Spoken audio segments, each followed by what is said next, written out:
এমন একটি সংগঠন করতে চাই যদি আমাদের যে কোনো প্রয়োজনে, দেশের যে কোনো প্রয়োজনে, যদি আমাদেরকে আমাদের বাবাদের মতো, আমাদের দাদাদের মতো, আমাদের পূর্ববর্তী প্রজন্ম আমার পাশেই বসে আছেন, সশস্ত্র মুক্তিযুদ্ধ করেছেন, রাতে হাতে অস্ত্র তুলে নিয়ে ট্রেনিং নিয়ে বাংলাদেশের ভেতরে এসে পাকিস্তানি মিলিটারির বিরুদ্ধে যুদ্ধ করেছে। আমরা যদি আমাদের দেশ যদি আবারও কোনোদিনও কোনো ধরনের হুমকির মুখে পড়ে, বাংলাদেশ জাতীয়তাবাদী মুক্তিযুদ্ধের প্রজন্ম সবার আগে যাতে ঢাল হয়ে দাঁড়াতে পারে, সেই রকম একটা সংগঠন আমরা দেশব্যাপী গড়ে তুলতে চাই।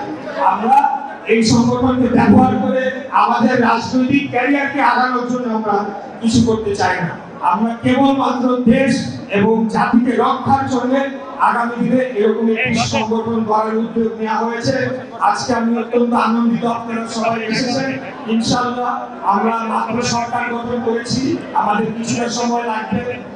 এখন রোজার মাসও চলছে, ঈদের পরে আমরা আমাদের সাংগঠনিক কার্যক্রম পুরোদমে শুরু করব এবং আমাদের কেন্দ্রীয় কমিটি থেকে শুরু করে জেলা, মহানগর বিভিন্ন ইউনিটে আমরা সেখানে সম্মেলন করে যারা যোগ্য, যারা এই দায়িত্ব পালন করতে পারবে তাদেরকে নিয়ে আমরা একটা সংগঠন গড়ে তুলব। একটা পদ পদবি নামের আগে লাগানোর জন্য এই সংগঠন করতে চাই না। আমরা এখন আমাদের দল ক্ষমতায় এসেছে বা রাষ্ট্র পরিচালনার দায়িত্ব পেয়েছে, সেটার জন্য এখন অনেকেই এসে আমাদের সাথে ভিড় করবে, আমাদের সাথে যুক্ত হতে চাইবে। সেই বিষয়ে আমরা অত্যন্ত সতর্ক থাকব। আমাদের মূল উদ্দেশ্য, যদি আমি ভুল না করে থাকি, আমি যদি সংক্ষিপ্ত বলি, বাকিটা আমাদের মুক্তিযোদ্ধা দলের সভাপতি উনি হয়তো বলবেন।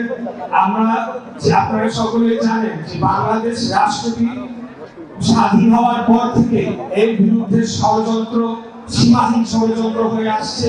মুক্তিযুদ্ধকে সামনে রেখে, মুক্তিযুদ্ধকে ধারণ করে এই সংগঠনকে আমরা দাঁড় করাতে পারি, তাহলে বাংলাদেশ জাতীয়তাবাদী দলের অন্যতম শক্তিশালী হাত হিসেবে বাংলাদেশ জাতীয়তাবাদী মুক্তিযুদ্ধের প্রজন্মকে আমরা দাঁড় করাতে পারবো ইনশাআল্লাহ।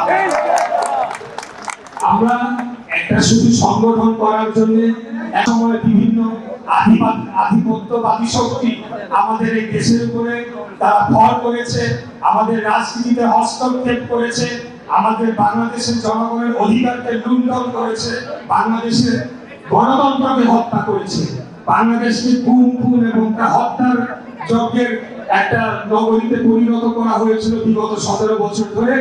এবং এই কাজটি করতে গিয়ে তারা মুক্তিযুদ্ধকে ব্যবহার করেছে, মুক্তিযুদ্ধকে বিকৃত করেছে এবং আমাদের এই পবিত্র